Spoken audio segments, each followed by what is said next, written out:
Very much indeed, Alex, for joining us. Thank you. Very good. And next to Alex, we have Robert Kamware. He is a taxation lawyer. He's joining us tonight. Thank you very much indeed, Robert. First of all, I want to hear your sentiment. Today we were expecting Parliament to start debating this finance bill, and we wanted to hear so much about whether the sentiment that have been raised by members of the public were going to be captured in this debate. Unfortunately, it's never happened. What were you looking forward for? And I would want to start with Robert. Thank you. I'm looking forward to seeing how the debate would go, especially on matters where it was going to be a balance on how they're going to debate on sensitive matters to do with capital gains, sensitive matters to do with the 20% that is required for you to place as a deposit before you can go ahead and put a matter at the tax appeal tribunal. Amongst many other issues that are being debated, including the issue of to do the housing levy. What about you? Well, I was looking for quite a heated debate today, going by sentiments from both sides of the government, and especially the MPs who are aligned to either side, and much around this contribution to the National Housing Fund, plus the 16% VAT on petroleum products. So I was expecting a lot to happen today. And of course, we have had it from President William Ruto and his deputy Rigathi Gachagua saying that they expect nothing less than a victory, from the floor of the House, which means that they have rallied their supporters in the House, or their members of Parliament in the House, to push through this bill. I want to hear from you, Alex. Which is the biggest challenge, or what is your bone of contention with this bill? A couple of things. So first is to mention there are some things that are positive, which of course are not getting the attention that the media perhaps is giving to this finance bill. But there are also areas of contention that all of us have already had. So I'd mentioned the VAT on petroleum products, National Housing Fund contribution. We have issues to do with excise duty that is getting increased, especially for transfers being provided by telcos. Advertising, media stations will also be hit if we get the introduction of the 15% excise duty on advertising fees, just to mention but a few. And one question that's now coming through is, Kenyans expect service delivery from the government. We expect roads to be constructed, hospitals to be built, schools to be built, teachers to be hired, and so much. Then how do we expect the government to finance this project? Good question. Again, we are focusing on adding taxes or increasing taxes rather than focusing on the expenditure. So I think it's a good time we look at our budgets every year and how ambitious they are. We've heard that some of it is also budgeted towards wastage, and we've also, even today's news, we've had one of the MPs say if we were to collect taxes in a proper way, we would actually collect 2.9 trillion, meaning with the current tax measures that we have within our tax laws, we can actually collect the taxes. So why increase them now? If you are also admitting that you can actually tighten your belt, look at how we are spending our money, and make the money that is required to support budget. But it's also good to recognize the fact that we're also having some tax reductions in some fronts. It's also good to be fair and to recognize that fact. I want to hear from you, Robert. We have had people saying that this document, this budget is these proposals are unconstitutional. They have even gone to, some people are threatening to move to the Constitutional Court to bar the implementation of this document. And do they stand any chance of succeeding in that front? The Constitution is clear in Article 22, subsection 1. Every citizen has a right as a fundamental freedom to challenge anything in a court of law which he feels to the extent that it will infringe his rights, or may even he feels that it might infringe his rights, then he has a right to go to court. And no wonder reason why we have seen the lawyer of the people going to court to try and defend and fight against the bill that is in Parliament. Mm-hmm. So agreeable, anything is acceptable. Mm-hmm. Yes. Do you see any success in that attempt? Well, the matter is in court, so it might not be very fair to say whether it's success or not. Mm-hmm. But let's leave it to the courts and decide. But mm-hmm. Looking at previous cases that have been there, it is successful. It can mm-hmm. be successful. Mm-hmm. And when you look at this whole document, the Finance Bill 2023, do you from a legal eye, do you highlight or do you see any provision that contradicts the Constitution? Yes, there's quite a number. As we started from the onset, we talked about access to justice. Mm-hmm. And access to justice, again, is a fundamental right.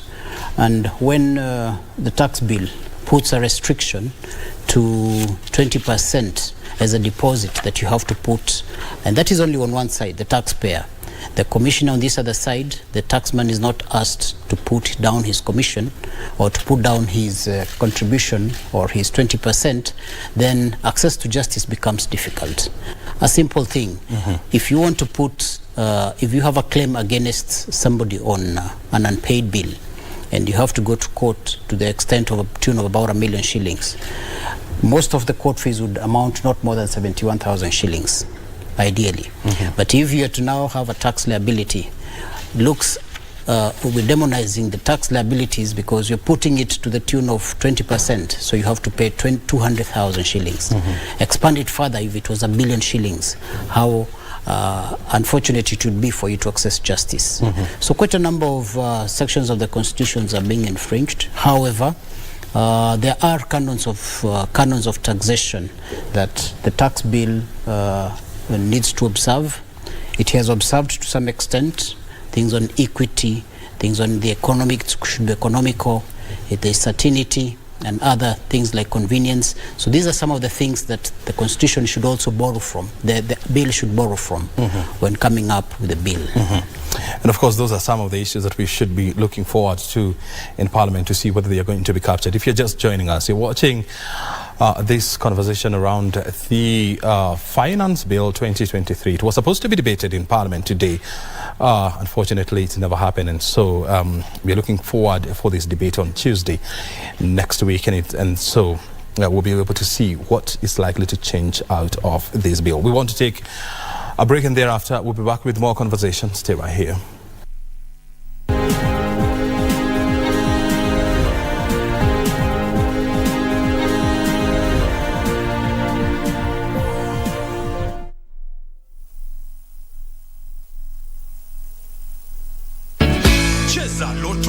Kwa majina naitwa David Irene, nimetoka Mwiki. Loto Moto ni show iko sawa, ni kitu true. So na walikanyi wote mcheze Loto Moto. Usisahau kucheza Loto Moto. Shinda milioni 2 kila siku kwenye M-Pesa. Chagua lipa na M-Pesa. Paybill number weka 757070. Account number andika neno Loto. Weka kiwango chochote cha pesa kuanzia shilingi 50 hadi 2,000. Lipa kisha subiri draw. Established under the Unclaimed Financial Assets Act number 40 of 2011 to receive unclaimed financial assets from holders of such assets, the Unclaimed Financial Assets Authority has taken the responsibility of safeguarding these assets seriously and reunites the assets with their rightful owners. How unclaimed assets become unclaimed is purely through passage of time. A defined time in law has passed, and the owner of this asset and the holder have lost touch. We received a letter from a bank telling us that they have sent the proceeds of her account to Unclaimed Financial Assets Authority. So that's when the journey started. Unclaimed Financial Assets Authority. Receive, safeguard, reunite.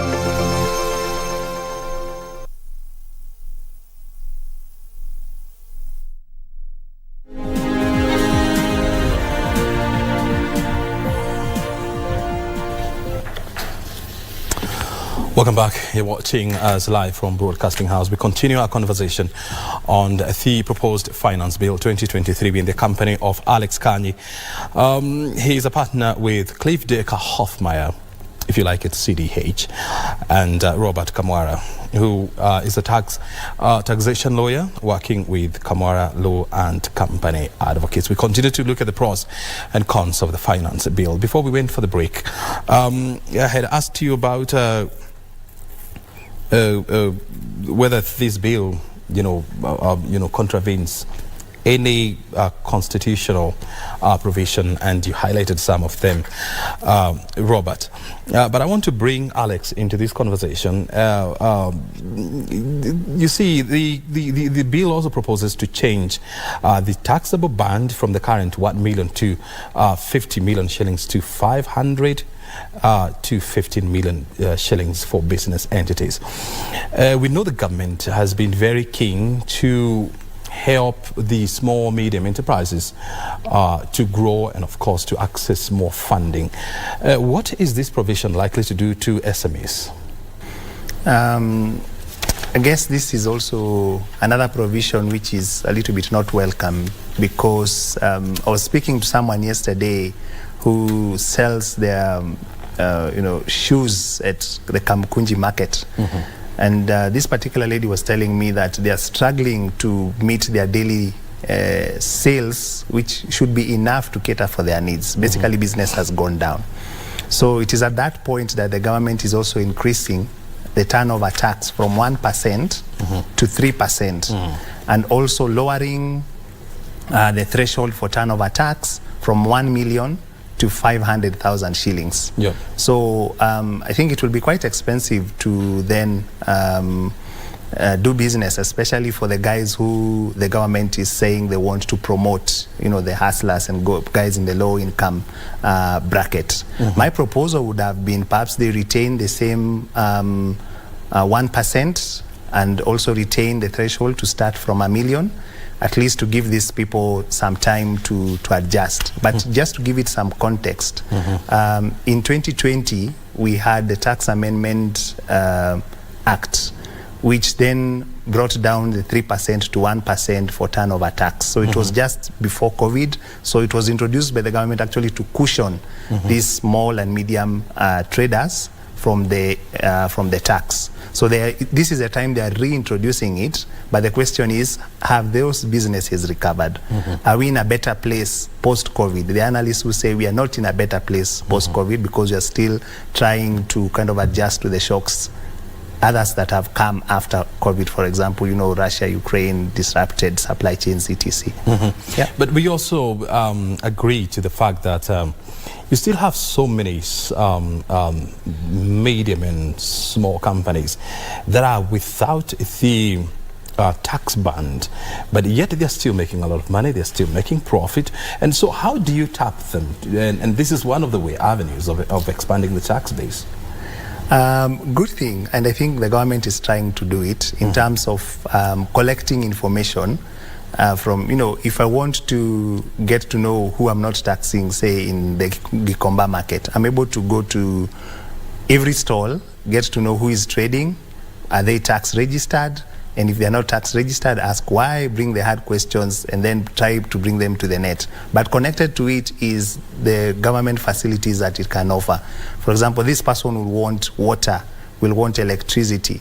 As I connect you to power, as I connect you to electricity, to water, I also want you to pay taxes so that conversation can be had, so that I'm able to convince this person who is perhaps in Gikomba that it is important that you pay taxes and you're not yet in the bracket, so that I'm able to also facilitate your business. So that's a conversation that I think this government should have.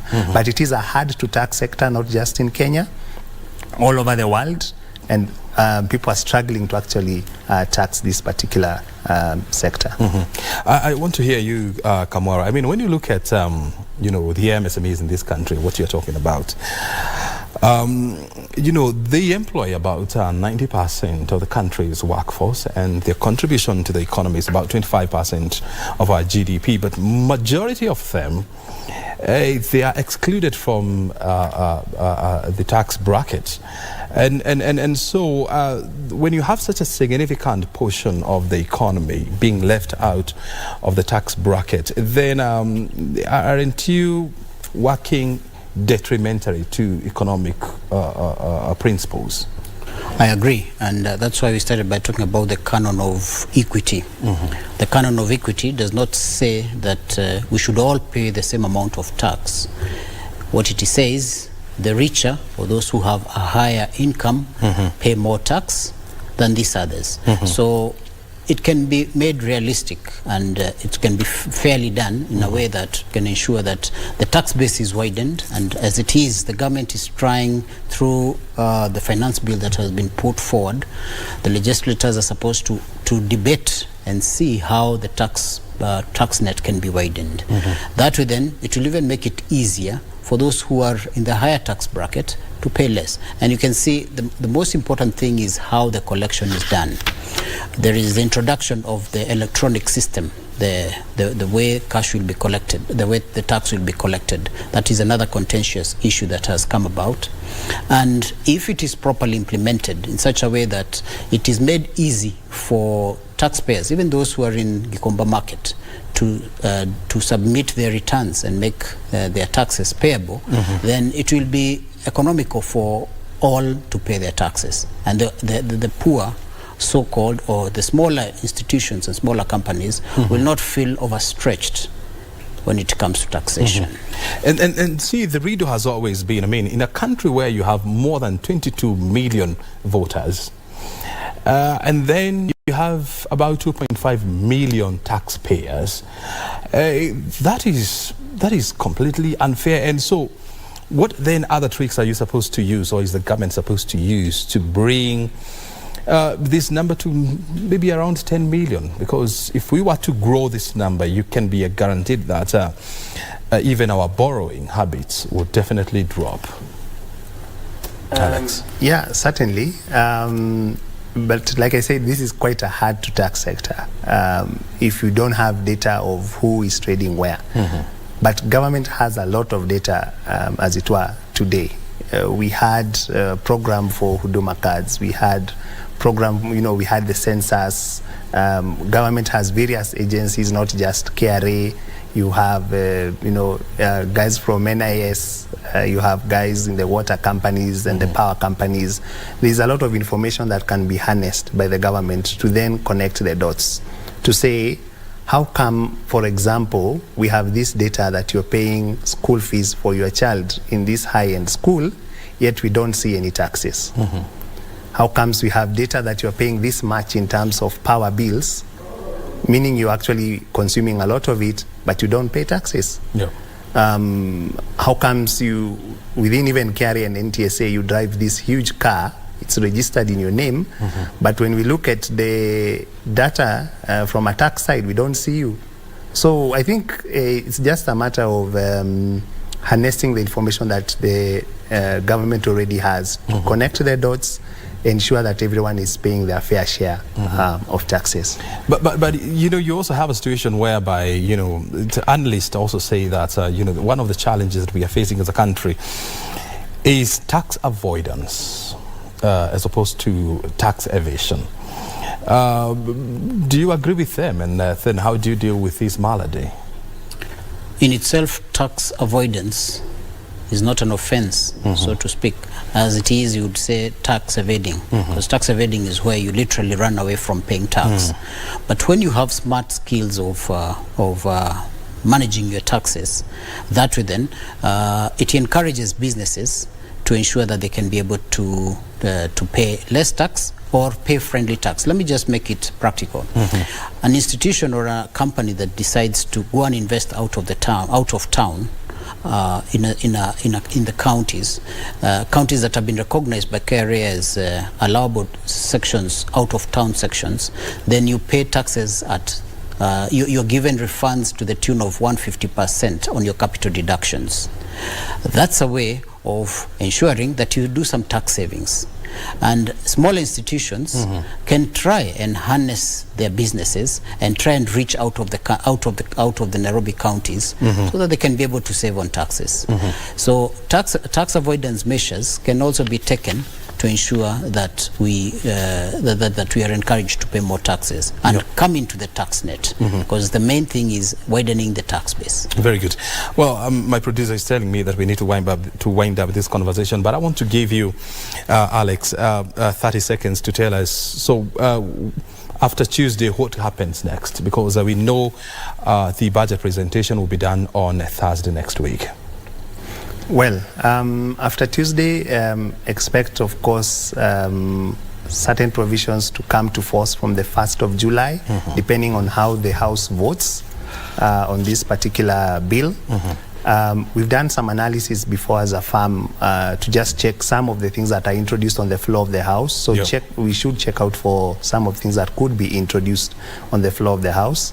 And finally, it's just to encourage taxpayers to be ready for this, because the way it appears, maybe a majority of this will just pass through. So get ready to be compliant, and maybe just to encourage also the government to check expenditure so that we don't have to tax every other time. And finally, of course, there are positive things within the bill, so it's not just all evil. Absolutely. Kamwara, I also want to hear from you in 30 seconds. I mean, we were accustomed to a situation whereby the finance bill comes immediately after the budget speech, but this time around it came earlier. How did this change? Well, for purposes of public participation, very well. That's the reason why it was now not to be a custom, just to be read. So public are invited, and even at this forum we're doing public participation. Very good. And as my colleague puts it, a budget has got both sides, the expenditure, the incomes and the expenditures. Let us also look at how the expenditures are done. Let's debate around it so that we can ensure that at the end of the day we have a surplus and not a deficit, as it is always being said. Very good. Gentlemen, thank you very much indeed for finding time to be with us this evening, and of course for allowing us to tap into your wealth of experience. Your time is highly appreciated. Robert Kamwara is a taxation lawyer working with Kamwara Law and Company Advocates, and Alex Kanyi is also a partner at Cliff Decker Hoffmeyer, joining us this evening.